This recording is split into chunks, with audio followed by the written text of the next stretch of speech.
వి gold trusted gold buyers తాకట్టులో ఉన్న బంగారాన్ని విడిపించి ఈ రోజు ఉన్న మార్కెట్ ధరకే కొనబడును. మరిన్ని వివరాలకు సంప్రదించండి 7771077720. అనుమానం పెనుభూతమైంది. చివరికి కట్టుకున్న భార్యని భర్తే కడతీర్చేలా చేసింది. సభ్య సమాజం తలదించుకునే ఘటన భద్రాద్రి కొత్తగూడెం జిల్లా జులూరుపాడు మండలం పాపకొల్లు గ్రామ పంచాయతీ పరిధిలోని ముత్యాలమ్మ కాలనీలో చోటు చేసుకుంది. ముత్యాలమ్మ కాలనీకి చెందిన ధరావత్ గోపి, టేకులపల్లి మండలంకి చెందిన సునీతకు 17 ఏళ్ల క్రితం వివాహమైంది. వ్యవసాయం చేసుకుంటూ కౌలు జీవితం గడుపుతున్నటువంటి ఇద్దరు దంపతులకు 2 కుమార్తెలు కూడా ఉన్నారు. అయితే తరచూ మద్యం సేవిస్తూ మద్యానికి బానిసైనటువంటి గోపి భార్యను అనుమానించడం మొదలుపెట్టాడు.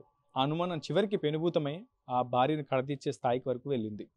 తీవ్రమైనటువంటి అనుమానంతో మద్యపానానికి బానిసైనటువంటి సదరు గోపి యథావిధిగా కౌలు పనులకు వెళ్తూనే భార్యను వెంట పెట్టుకొని వెళ్ళాడు.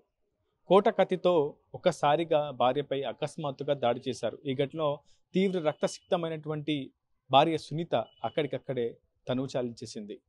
సాయంత్రానికి కూడా కౌలు పనికి వెళ్ళినటువంటి తల్లిదండ్రులు ఇద్దరు కూడా ఇంటికి రాకపోవడంతో అటు కన్న కూతుర్లు కన్నీరు మున్నీరుగా విలపించారు.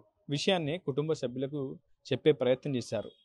గోపి సునీతల ఆచూకీ కోసం పత్తి చేనుకు వెళ్ళినటువంటి బంధువులకు, కుటుంబ సభ్యులకు, స్థానికులకు అచేతన స్థితిలో పడి ఉన్నటువంటి సునీత కనిపించింది. రక్తపు మడుగులో పడి కొట్టుకుంటున్నటువంటి సునీతను కాపాడే ప్రయత్నం చేసినా కానీ అప్పటికే సునీత మృతి చెందినట్లు కూడా వైద్యులు నిర్ధారించారు.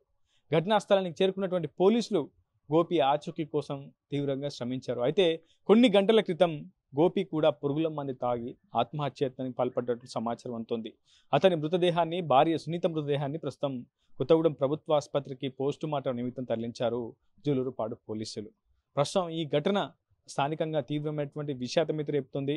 ఒకవైపు అనుమాన భారంతో భార్యనే కడతీర్చినటువంటి భర్త తాను సైతం మనస్తాపం చెంది పురుగుల మందు తాగి ఆత్మహత్య యత్నానికి పాల్పడంతో ప్రస్తుతం ఆ 2 కుమార్తెలు కూడా అనాథలుగా మిగిలిపోయారు. ప్రస్తుతం ఈ ఘటనపై పోలీసులు కూడా కేసు నమోదైతే చేస్తున్నారు. ప్రస్తుతం నమోదు చేసి దర్యాప్తు కూడా ప్రారంభించారు.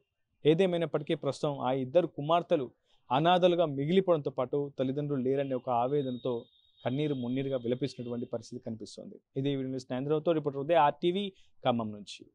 తెలుగులో న్యూస్ కి ఫాస్టెస్ట్ యాప్ ఇప్పుడు టోటల్లీ న్యూ అవతార్లో జస్ట్ 5 సెకండ్స్ లో కంప్లీట్ న్యూస్. సోషల్ మీడియాలో ట్రెండ్స్ కి one stop solution. Live TV app voice search option తో ఇప్పుడే డౌన్లోడ్ చేయండి లేదా అప్డేట్ అయిపోండి. యాప్ లింక్ డిస్క్రిప్షన్ లో ఉంది.